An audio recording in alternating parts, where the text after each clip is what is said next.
नमस्कार, आदाब, सत श्री अकाल दोस्तों। मैं रजनी स्वागत करती हूँ आपका हमारे चैनल द सक्सेस में। तो दोस्तों आज है 11th मई, हाँ 11th ही है। और 11th मई के करंट अफेयर लेके मैं आपके सामने उपस्थित हूँ। पहले से 2 वीडियोस मैंने डाल दिए हैं आपके, तो आपकी डिमांड के अनुसार वीडियो बढ़ते जा रहे हैं। और कुछ लोग कमेंट कर रहे हैं कि जो मेंस के लिए मैडम लोक प्रशासन में पढ़ाइए, इंग्लिश भी पढ़ाइए, हिंदी भी पढ़ाइए। तो दोस्तों एक साथ तो मैं सब कुछ नहीं पढ़ा सकती, लेकिन हाँ, जैसा मैंने आपसे बोला था ना कि अभी मेरे पास बुक्स हैं नहीं, और जिस तरह से मैंने तैयारी करी थी तो मेरे सारे नोट्स जयपुर में पड़े और मैं अभी घर पे हूँ, है ना। तो जैसे ही मैं जयपुर मेरा जाना होता है, थोड़ा सा लॉकडाउन खोलने दो, वैसे ही वो सारी चीज़ें भी मैं आपको पढ़ाना शुरू कर दूँगी। चिंता मत कीजिए, अभी मेंस होने में टाइम है। और रही बात इंग्लिश और हिंदी की लेटर राइटिंग प्रैक्टिस और आंसर राइटिंग प्रैक्टिस, बिल्कुल सही बात है, वो भी करवाई जाएगी। मैं आपको दिखाऊंगी हर तरह के, कोई 4-4 5-5 तरह की लेटर, अधिसूचना, नोटिस वगैरह होते हैं, किस तरह से लिखने होते हैं। लेकिन थोड़े से दिन का वेट कीजिए दोस्तों, अभी मेरे पास यहाँ पे सामग्री नहीं है। और ये जो मेंस का मैटर है वो ऑनलाइन नहीं मिल पाता है, खासकर ऐसे वाला तो ऑनलाइन नहीं मिल पाता है ना। तो वो जो मेरी बुक्स हैं जिसमें से मैंने तैयारी करी है, उसी में से मैं आपको समझाऊंगी। तो कुछ दिन वेट कीजिए, अभी जो चल रहा है उसे चलने दीजिए। और इस पर भी आपका रेस्पॉन्स अच्छा आ रहा है, आप लोगों को पसंद आ रहे हैं। आपके अकॉर्डिंग क्वेश्चन भी मैं बढ़ाने की कोशिश कर रही हूँ। पहले दिन के 2 वीडियो आते थे, अब मैं 3-3 वीडियो भी डालने की कोशिश कर रही हूँ। तो दोस्तों अप्रिशिएट कीजिएगा अगर आपको पसंद आ रहा है, मदद मिल रही है। और एक बच्चे ने अभी कमेंट किया है कि मैडम कैसे मदद करेंगे ये आंसर। तो दोस्तों मदद आपको ये सिखाने में करेंगे कि पहले अगर आपने कभी मेंस नहीं दी तो उसमें भी, और अगर मेंस दी है तो उसमें भी आप मतलब समझ सकते हो कि जैसे कि 100 नंबर में हमको 100 शब्दों में हमको आंसर लिखना है। 100 शब्दों का मतलब होता है एक पेज में हमको आंसर लिखना होता है। एक लाइन में 10 वर्ड्स माने जाते हैं औसतन, है ना। तो मतलब 10 लाइन्स में हमें एक उत्तर लिखना होता है। और कई बार क्वेश्चन इतना बड़ा होता है कि हम समेट ही नहीं पाते उससे 10 लाइन में। तो कैसे एक बेस्ट से बेस्ट आंसर जिसपे हम सब कुछ ऐड कर सके, सारे फैक्टर 10 लाइन में। कभी क्या होता है उत्तर लिखना शुरू ही करते हैं कि लाइन्स तो ख़त्म हो जाती है, फिर दिमाग में इतनी सारी बातें आती हैं, अरे यार ये तो लिखा ही नहीं, अरे यार ये तो लिखा ही नहीं, फिर ये कॉपी है और ये लाइंस ऐसे दी हुई है। फिर हम क्या करते हैं, इधर उधर ये क्वेश्चन के ऊपर लिख दी एक लाइन, इधर जगह खाली है, इधर चेप दिया, इधर चेप दिया। फिर वो कॉपी जो है ना इतनी गंदी बन जाती है, और जो आंसर चेक करने वाला होता है उसका मन ही नहीं करता चेक करने का, है ना। तो कॉपी सुंदर भी दिखनी चाहिए, आंसर इंप्रेसिव भी दिखना चाहिए। तो दोस्तों मदद करेगा आपको कि आंसर लिखने में। आज तक किसी भी चैनल ने आपको यह नहीं बताया कि मेंस में आंसर कैसे लिखते हैं। ये मेरा पहला इनिशिएटिव है दोस्तों। मुझे नहीं लगता शायद ही किसी चैनल दिखा रहा हो आपको ऐसे आंसर लिख लिख के। तो मेरा पहला इनिशिएटिव है कि मैं आपको आंसर लिख के दिखा रही हूँ। और दोस्तों अगर अच्छा लग रहा हो तो प्लीज़ और लोगों के साथ भी शेयर किया कीजिए, ताकि और लोगों को भी मदद मिले। ऐसा भाव आप कभी मत रखा कीजिए कि मैं उसको दिखा दूंगा तो उसके भी नंबर ज़्यादा आ जाएंगे। ऐसा कुछ नहीं होता है दोस्तों। ज्ञान जितना बांटते हैं ना उतना ही बढ़ता है हमारा। तो दोस्तों सबको मदद कीजिए, जो लोग घर हैं, जो लोग बाहर नहीं आ सक रहे हैं, या फिर आपको लग रहा है कि जिन्होंने 2-2 बार मेंस दी है, या फिर जिन्होंने प्री क्लियर कर रहे हैं। अभी एक मेरा मतलब एक सब्सक्राइबर है, उनका कमेंट भी आ रहा था कि मैम 2 बार मेंस दी है मैंने, लेकिन दोनों बार में ही मेंस क्लियर नहीं हुई। अब आपके आंसर देख के पता चलता है कि क्यों नहीं हुई, मतलब उनको समझ में आ रहा है कि उन्होंने कहाँ गलतियाँ करी। और दोस्तों बिल्कुल होती हैं गलतियाँ, जब अपन पहली बार मेंस दे रहे होते हैं तो हमको पता ही नहीं होता आंसर में क्या लिखना होता है, क्या नहीं लिखना होता है। तो दोस्तों बहुत सुधार की ज़रूरत होती है। वो सुधार आपका आएगा कि डेली आप, अभी तो जैसे कि बहुत ज़्यादा टाइम है अपने पास में, तो अगर आप 1 या 2 आंसर भी मेरे साथ लिख रहे हो इनकी कॉपी, और आपको पता है जैसे मैंने आपको चारों पेपर करवाए हैं उसमें कितना ज़्यादा करंट अफेयर का पोर्शन आता है। तो दोस्तों करंट अफेयर के जो क्वेश्चन होता है, जिसका करंट अफेयर शानदार होता है ना दोस्तों, हर एक पेपर में वो 5-10 नंबर सामान्य अभ्यर्थी से ज़्यादा लेके जाता है। ये तो आप कंठस्थ मानिए कि यह तो 100% प्रूव्ड बात होती है। तो अगर आप करंट अफेयर इतना अच्छा तैयार कर लोगे, और आपके पास में कम से कम भी 100 क्वेश्चन, 150 क्वेश्चन मेंस के एग्ज़ाम तक हो जाएंगे, और शायद उससे भी ज़्यादा हो जाएंगे, क्योंकि 30 क्वेश्चन एक एग्ज़ाम 1 महीने के होते हैं। अगर मैं एक दिन का एक भी डालूँ तो अभी 5-6 महीने तो एग्ज़ाम कहीं नहीं होने वाली। तो आप समझ सकते हो कि 200 300 400 क्वेश्चन आपके पास हो जाएंगे। और इस पर लगभग ना केवल हम करंट अफेयर में मैं वो ही ले रही हूँ जो हमारे सिलेबस में है, फालतू बातें लेती ही नहीं हूँ मैं जो हमारे सिलेबस में नहीं है। ऐसे तो रोज़ पॉजिटिविटी के वीडियो आते हैं, मैंने कभी बनाया कभी उस पे क्वेश्चन, मैं वो ही बनाती हूँ जो हमारे सिलेबस में है। जैसे क्वेश्चन आरएएस में पूछे जाते हैं, है ना, वही बनाती हूँ। तो दोस्तों बहुत मदद करेंगे आपको मेंस में आगे लेके चलने में। प्लस आरएएस का जो इंटरव्यू दे रहे हैं, आप लोगों के कमेंट भी आ रहे हैं, किसी का ये इनका इंटरव्यू है, किसी का आरएएस का, तो वो लोग भी कह रहे हैं कि मैम आपके वीडियो से, क्योंकि जो आंसर मैं 100 शब्दों में लिख रही हूँ दोस्तों, बिल्कुल अगर वैसा भी हम उन लोगों के सामने बोल देते हैं, मतलब पॉइंट्स तो होते ही है ना उसमें, तो उसमें पॉइंट अपन कलेक्ट कर लेते हैं, तो आंसर इम्प्रेसिव बनता है। इंटरव्यू के लिए भी, एएन का हो चाहे किसी भी चीज़ का, आरएएस का इंटरव्यू हो, किसी भी चीज़ का, तो बहुत मदद करेगा। और पढ़ाई तो कभी ख़राब जाती ही नहीं है ना दोस्तों। अभी चाहे हमें प्री की तैयारी करें हो, चाहे मेंस के, चाहे इंटरव्यू के, डेली कुछ ना कुछ पढ़े तो हमारे लिए अच्छा ही होगा। तो दोस्तों 2 वीडियो आ चुके हैं एडिटोरियल के, करंट अफेयर का वीडियो देख लेते हैं। तो दोस्तों शुरू करते हैं। दोस्त फॉर लाइफ ऐप क्या है? और हाँ, आप लोगों में से एक जने ने कमेंट किया था, जैसे मैंने अभी नाम चेंज किया है, तो एक जने ने कमेंट किया था कि मैडम अभी भी आपका चैनल का नाम से सर्च नहीं हो रहा यूट्यूब पे। मुझे भी पता है नहीं हो रहा है नाम से सर्च, क्योंकि दोस्तों मैंने सिर्फ पढ़ाई के लिए चैनल बनाया है ना, मैं बहुत ज़्यादा टाइम भी चैनल को नहीं दे पाती हूँ, मतलब टेक्निकली रूप से, कि चैनल में क्या इम्प्रूवमेंट करने हैं, कहाँ ब्रांडिंग करनी है, कैसे प्रचार करना है, मैंने कुछ भी नहीं किया है। मैंने इवन सब्सक्राइब करने के लिए भी पर्सनली, जैसे कि लोग करते हैं ना अपने दोस्तों से, घर से, मैंने कभी भी किसी को नहीं बोला है, बस मैं अपनी मेहनत कर रही हूँ। तो दोस्तों बहुत सारी टेक्निकल चीज़ें होती है जो मुझे नहीं आती थी एक्चुअली, इसलिए मेरा नहीं शो हो रहा। तो आज मैंने बैठ के बहुत सारे छेड़खानी करी है चैनल के साथ में, तो उम्मीद है कुछ दिन में चैनल का नाम सर्च होने लग जाएगा, कि द सक्सेस आप डालोगे या हैशटैग द सक्सेस डालोगे तो चैनल का नाम सर्च होने लग जाए। तो अभी मैंने ब्रांडिंग नहीं करी थी और बहुत सारी सेटिंग्स भी नहीं करी थी दोस्तों, बहुत सारी करनी बाकी हैं, लेकिन मुझे टाइम ही नहीं मिल पाता है। आधा दिन तो वीडियो बनाने में लग जाता है, और फिर मैं एडिटोरियल का वीडियो जो कल डालना होता है वो भी मैं अभी सर्च ही करने लगती हूँ, आज ही की कल के लिए क्या क्वेश्चन बनाने हैं। तो अगर 2 मिलते हैं 2 बना देती हूँ, 1 मिलता है 1 बना देती हूँ। मुझे मैटर भी चूज़ करना होता है किस मैटर पे बनाऊँ। तो मुझे अपने चैनल के लिए तो बहुत ही कम, मतलब इसके लिए कि मैं टेक्निकल कुछ सुधार करूँ, इसके लिए मुझे बहुत कम टाइम मिल पाता है, लेकिन कोशिश करूँगी इसमें सुधार करने की, क्योंकि बिना ब्रांडिंग के तो चैनल चलेगा नहीं दोस्तों, तो ज़रूरी है ब्रांड करना, मतलब इसका, तो वो भी कोशिश करी जाएगी। दोस्तों शुरू करते हैं क्वेश्चन। दोस्त फॉर लाइफ ऐप क्या है? तो दोस्तों ऐसे जो ऐप होते हैं ना, इनकी कई बार पूछ ली जाती है ये ऐप किससे संबंधित है, ऐसे ही पूछ लिया जाता है ना, और दोस्त फॉर लाइफ इतना दे देंगे क्या है, ऐसे ही दे देते हैं, है ना। तो ऐसी चीज़ें हमें पता होनी चाहिए। या फिर इंटरव्यू अगर हम अपन दे रहे हैं, तो इंटरव्यू में अगर पूछें कि भाई कोरोना काल में अभी जो शिक्षा के क्षेत्र में क्या इनिशिएटिव किए गए हैं, खासकर जो टीचर हैं जिन्होंने बीएड कर, या फिर टीचर नहीं हैं जिन्होंने बीएड कर रखी है या एसटीसी कर रखी है, उन सारे बच्चों से, टीचर हैं या फिर किसी भी क्षेत्र में, किसी का यूट्यूब चैनल है अपना, कोई पढ़ा रहा है, तो किसी भी क्षेत्र में शिक्षा से जुड़े हुए हैं, उनसे तो ऐसे क्वेश्चन पूछ ही लिए जाते हैं ना, कि क्या इनिशिएटिव किए गए हैं, तो उसमें भी अपन ऐड कर सकते हैं। और अगर मेंस के एग्ज़ाम में क्वेश्चन बनता है कि शिक्षा के क्षेत्र में राजस्थान सरकार के द्वारा किए गए क्या बोलते हैं, नवाचार समझाइए, जैसे कि ऊर्जा के क्षेत्र में नवाचार पूछे जाते हैं, तो उनमें भी अपन ऐड कर सकते हैं। ये मैंने कितनी बार सही किया, लेकिन फिर भी कोरोना ही हो गया। कोरोना है दोस्तों, 2 बार तो मैंने सही किया था, फिर मैंने ध्यान नहीं दिया। कोरोना के कारण स्थगित या रद्द हुई परीक्षाओं के कारण सीबीएसई बोर्ड ने कक्षा 9वीं से 12वीं के विद्यार्थियों के लिए सोमवार को दोस्त फॉर लाइफ ऐप लॉन्च किया। मतलब पहली बात तो आपको ये याद रखनी है कि ये शिक्षा से संबंधित ऐप है, और सीबीएसई ने, जो सीबीएसई हमारा बोर्ड है, उसने लॉन्च किया है। और किसके लिए लॉन्च किया है?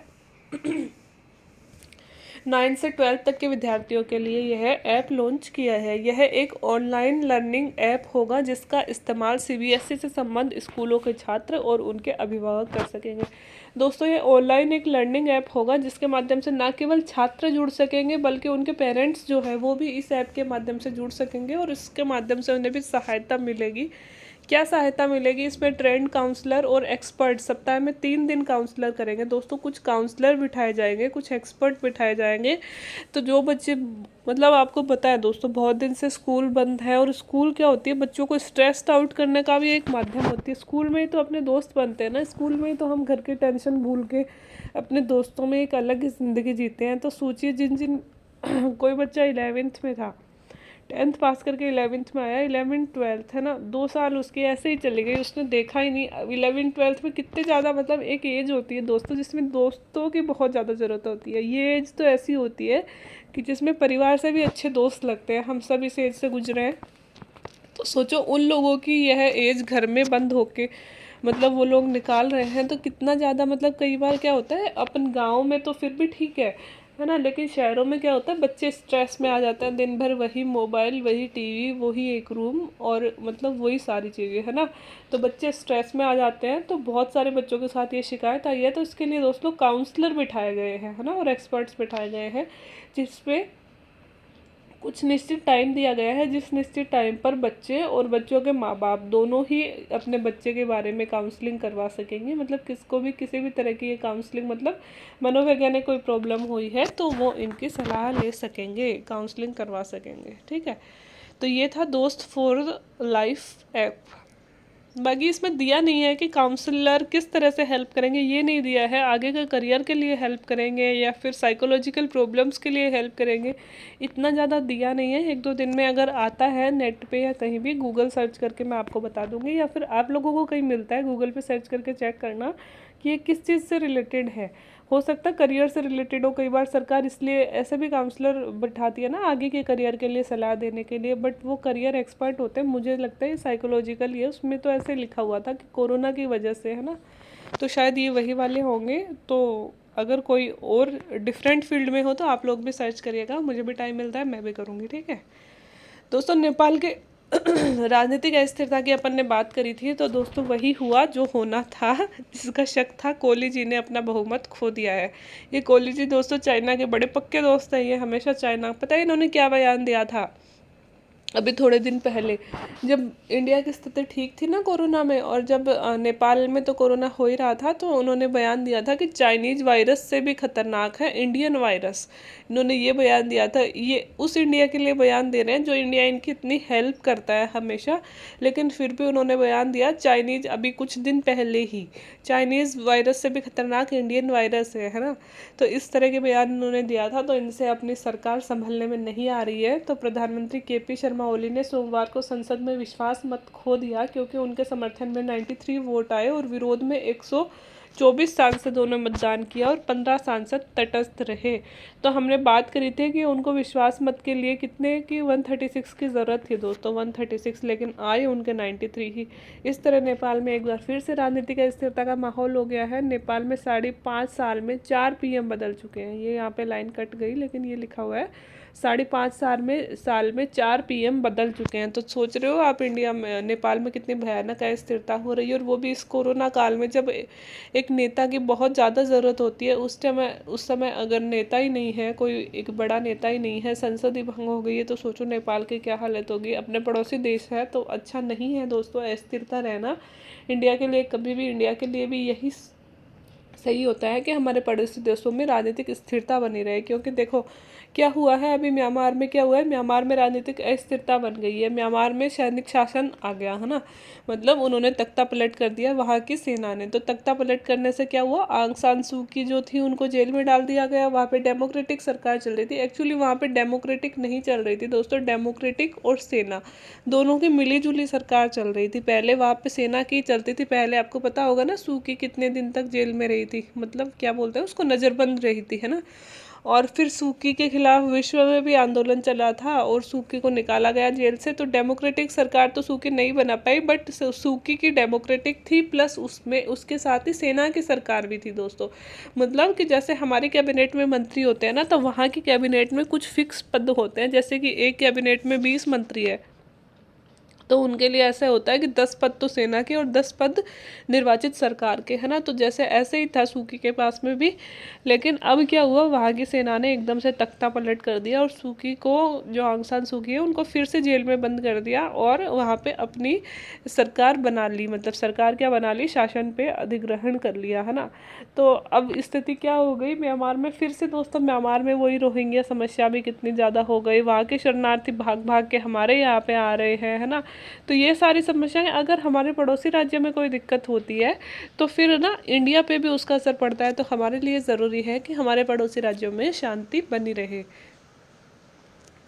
भारत में कोरोना वायरस का कौन सा वेरिएंट है दोस्तों, बहुत चर्चा में है, क्योंकि आज विश्व के बड़े बड़े देशों ने, हिंदू में ये न्यूज़ थी, ब्रिटेन और अमेरिका ने भारत में जो वेरिएंट पाया गया है, कोरोना का जो वेरिएंट चल रहा है, मतलब उस पर चिंता जाहिर करी है कि जो इंडियन कोरोना का जो वेरिएंट है वो बहुत घातक है। और आपको पता भी होगा कि ऑस्ट्रेलिया ने और ब्रिटेन ने और न्यूजीलैंड ने, है ना, कितने सारे देशों ने तो इंडिया से आने वाले नागरिकों पे पाबंदी लगा दी। ना केवल इंडियन नागरिक नहीं, बल्कि उनके खुद के देश के नागरिक भी जो अब इंडिया में हैं, लेकिन अगर वो वापस से ऑस्ट्रेलिया जाना चाहते हैं तो उन लोगों ने मना कर दिया है कि भाई साहब पहले क्यों गए थे वही रहो, हम नहीं ले रहे आपको।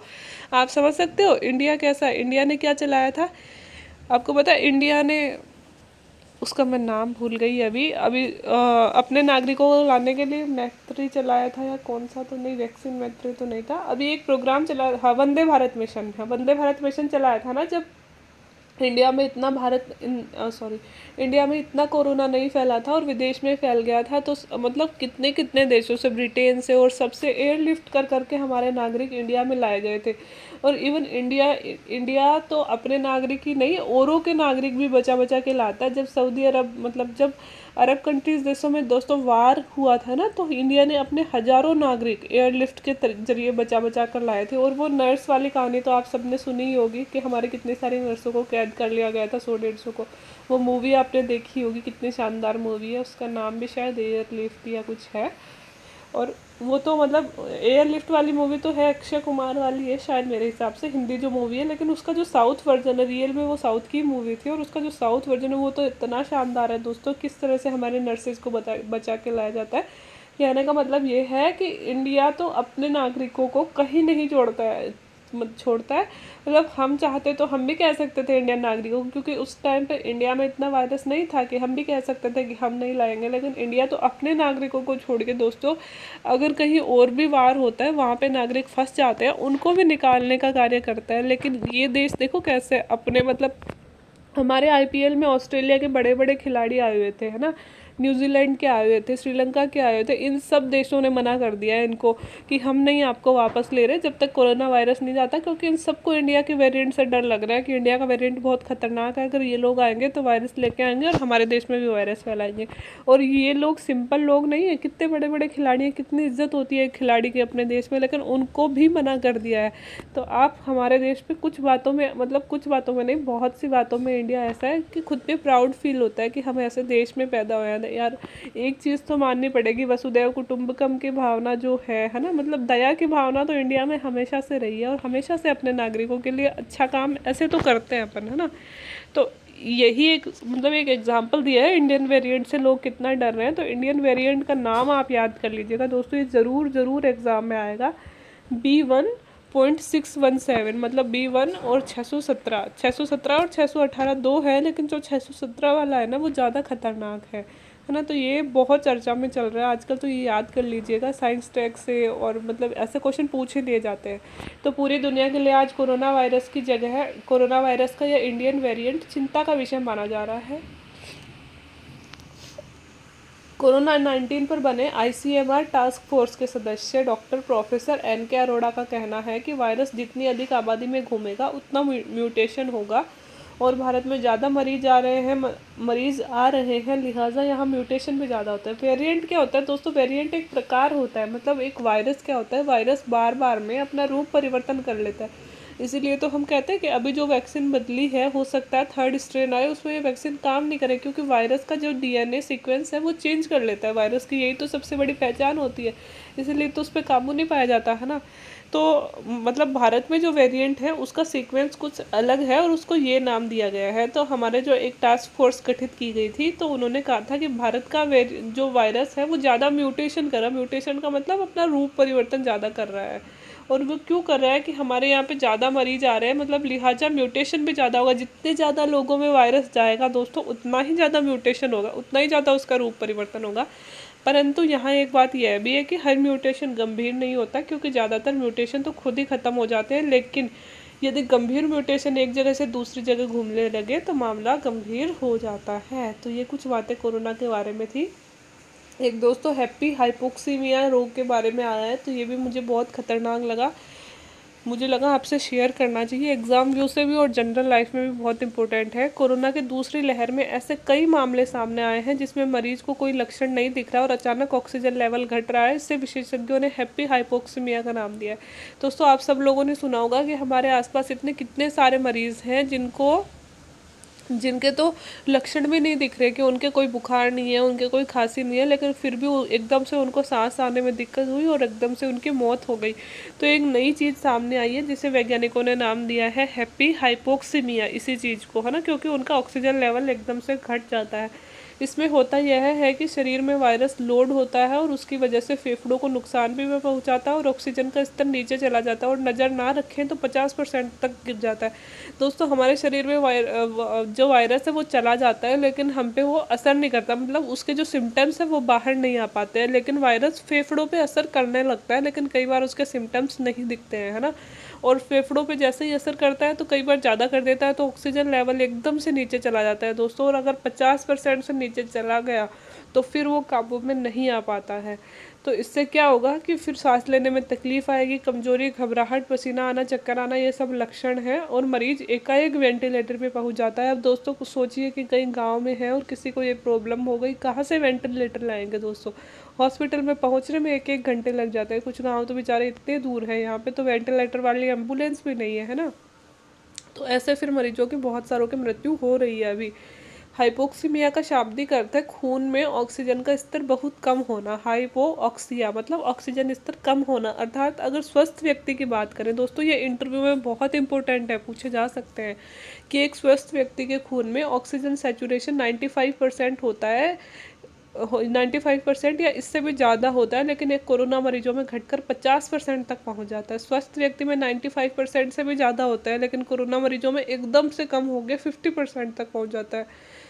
इससे किडनी, दिमाग, दिल और अन्य प्रमुख अंग काम करना बंद कर सकते हैं। जब तक यह वास्तव में जब फेफड़ों में खून के नसों में थक्के जम जाते हैं, खून के नसों में थक्के जम जाते हैं दोस्तों, जो फेफड़ों में जाने वाली नसें होती है ना, उनमें ना खून, अपने ही खून के थक्के जम जाते हैं, जिससे फेफड़ों में पर्याप्त मात्रा में ऑक्सीजन नहीं जा पाती है और इससे ऑक्सीजन सैचुरेशन कम होने लगता है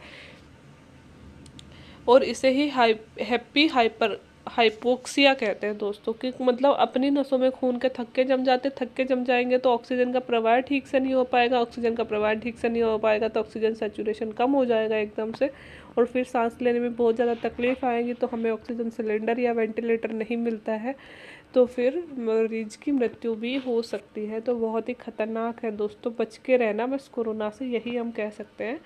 हाल ही में दोस्तों किस देश ने ऑक्सीजन कंसंट्रेटर और ऑक्सीजन सिलेंडर की सहायता प्रदान की है, प्राप्त नहीं प्रदान की है? तो दोस्तों ताइवान वह देश है जिसने हमें, भारत को ऑक्सीजन की मतलब सिलेंडर भी दिए हैं और कंसंट्रेटर की खेप भी दी है, तथा भारत ने चीन से मिलने वाली किसी भी प्रकार की सहायता के लिए मना कर दिया, जबकि व्यापारिक रूप से यह सब चीज़ें खरीदने के लिए हामी भारत ने भरी है। दोस्तों, समझ रहे हो भारत का अभिमान कितना शानदार वाला देश है अपना।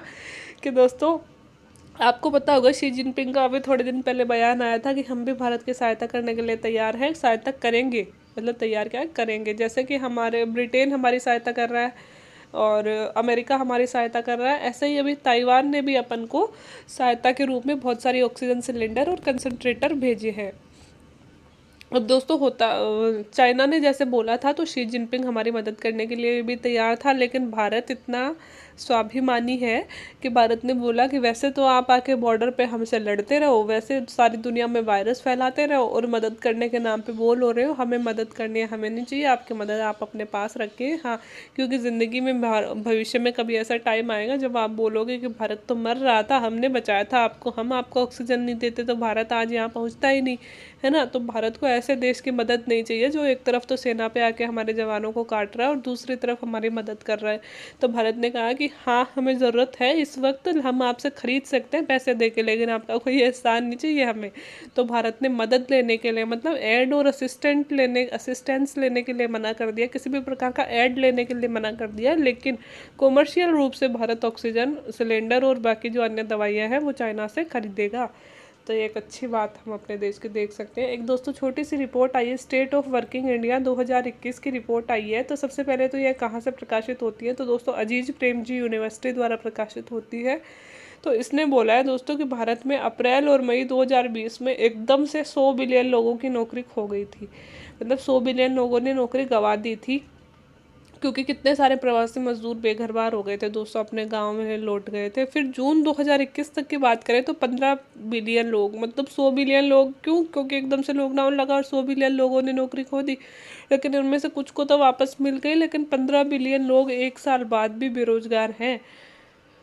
और हाँ, पिछले लॉकडाउन में 61% लोगों ने नौकरी खोई थी, जिसमें 7% को पुनः जॉब नहीं मिल पाई है दोस्तों। 61% लोगों ने नौकरी खोई थी, जिसमें 7% लोग वापस जॉब नहीं पा पाए हैं। तो बहुत भयानक हालत है। और अब फिर से जो लॉकडाउन लगा है उसमें पता नहीं क्या सिचुएशन होने वाली है। और ये जो 7% है जिन्हें वापस नौकरी नहीं मिली, इसमें से अधिकांशतः वुमन है दोस्तों। जिन वुमेंस की भी नौकरी गई है वो वापस रोजगार पाने में असफल रही हैं। तो लॉकडाउन का, जो कोरोना का एक असर इकोनॉमी पे जो हुआ है, उसका एक भयानक रूप वुमन पे भी हुआ है दोस्तों।